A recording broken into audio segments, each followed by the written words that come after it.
अनुसार देने का प्रयास करूंगा। बहुत बहुत धन्यवाद।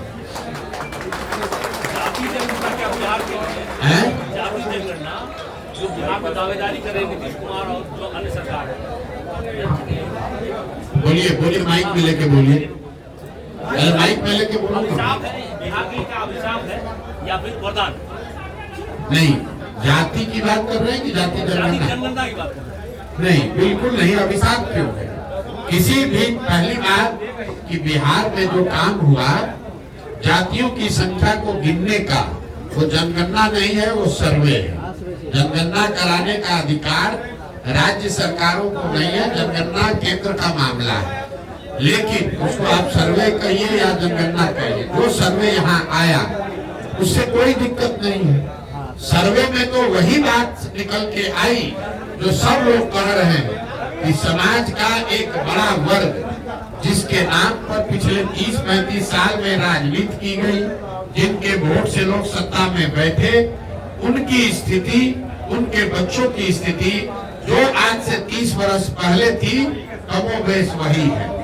जातीय जनगणना सर्वे का जो राजनीतिक फायदा उठाने की लोग कोशिश कर रहे थे, पिछले 1 साल से हम कह रहे हैं इसका कोई राजनीतिक फायदा नहीं हो सकता है।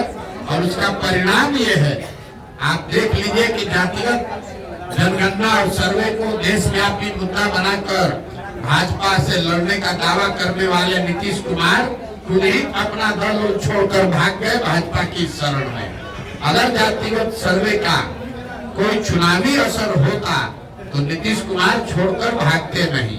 ये सीधा दिखाता है, कोई भी सर्वे, कोई भी जनगणना अगर आप करते हैं, समाज के विभिन्न भागों के वर्गों की स्थिति के बारे में अगर सरकार को उसके बारे में बेहतर जानकारी होती है तो उसमें कोई नुकसान नहीं है। लेकिन सिर्फ जानकारी हो जाने मात्र से लोगों की स्थिति नहीं सुधरेगी। ये जनगणना का विषय नहीं है। पूरे देश को मालूम है कि बिहार देश का सबसे गरीब राज्य है। ये जानकारी तो सरकार के पास है, तो उससे क्या यहाँ गरीबी खत्म हो गई? पूरे देश को मालूम है कि बिहार सबसे अशिक्षित और बेरोजगार राज्य है, तो क्या यहाँ उससे शिक्षा की स्थिति सुधर गई?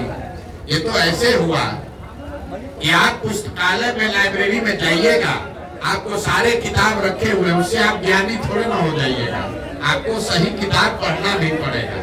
तो जनगणना से जो स्थिति निकल के आई उससे स्पष्ट है कि बिहार में गरीबी, अशिक्षा, भ्रष्टाचार, भुखमरी बहुत बड़े पैमाने पर है।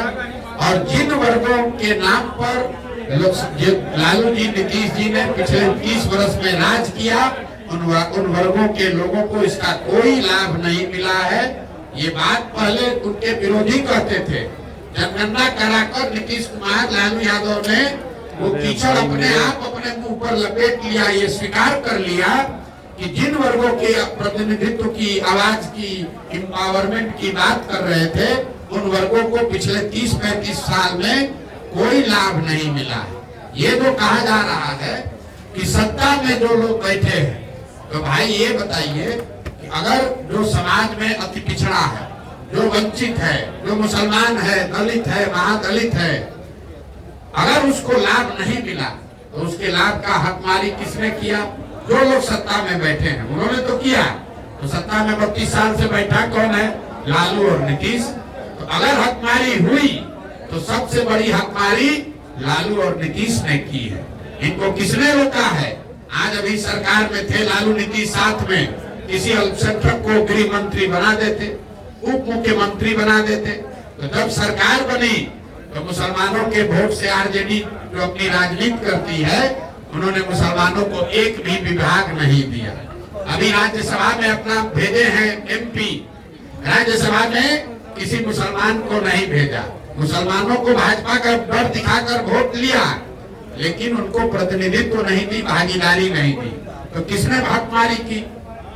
भाई प्रशांत किशोर तो है नहीं, कांग्रेस तो वहाँ है नहीं, सत्ता में है आरजेडी, और मुसलमानों ने वोट दिया है आरजेडी को। और उसके बावजूद अगर आरजेडी आपको हक नहीं दे रही है तो आपका हकमारी वही कर रहे हैं। यही हाल नीतीश कुमार ने किया। 15 साल से अति पिछड़ा दलित, महादलित का वोट लिया, लेकिन कितने अति पिछड़ों को कोई विभाग दिया? कितने अति पिछड़ों को सामाजिक राजनीतिक जगह दी, अपने विभाग में अपने मंत्रिमंडल में कितने महादलित को जगह दिया है। आप जरा देख लीजिए, उनके अगल बगल बैठने वाले जो लोग हैं वो किस समाज के लोग हैं, वो कितने अति पिछड़ों को बगल में बैठा है।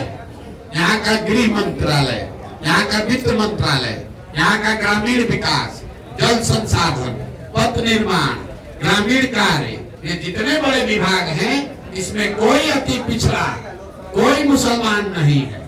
और इसी अति पिछड़ा और मुसलमान के नाम पर 30 वर्ष से ये लोग राज कर रहे हैं दोनों लोग। तो जब ये जो सर्वे हुआ, ये सर्वे करके जैसे विनाश काले विपरीत बुद्धि, ज्यादा चालाक बनिएगा तो यही होगा। ऊपर वाले ने आप ही के हाथ से ये स्वीकार करा दिया, प्रमाण दे दिया कि जिस 30 साल से मुसलमानों के अति पिछड़ों के, महादलित के, वंचित के नाम पर आपने वोट किया, उनको आपने कोई हक नहीं दिया। उनकी आर्थिक, सामाजिक, शैक्षणिक स्थिति जैसे 30 साल पहले थी वही आज बनी हुई है। जन स्वराज जो है, क्या जन स्वराज जमीन तैयार कर रही है पद यात्रा के माध्यम से? बिल्कुल होनी चाहिए। मैं पहले भी कह चुका हूँ, जनगणना राष्ट्रीय स्तर पर होनी चाहिए। उसमें जनगणना के दौरान जो जानकारी निकल के आए उस पर ईमानदारी से उसकी स्थिति में सुधार के लिए प्रयास भी होना चाहिए। अब आप स्थिति देखिए, राहुल गांधी आज इस देश में कह रहे हैं कि जाति के आधार पर जनगणना होना चाहिए। उनसे कोई ये नहीं पूछ रहा है कि जब पिछला जनगणना हुआ तब कांग्रेस की यूपीए की सरकार थी, उसमें जाति के आधार पर जनगणना कराया गया। कांग्रेस की यूपीए की सरकार ने उस रिपोर्ट को रिलीज नहीं किया। आपको किसने रोका था रिलीज करने के लिए? आज समाज को बांटने के लिए हल्ला मचा रहे हैं।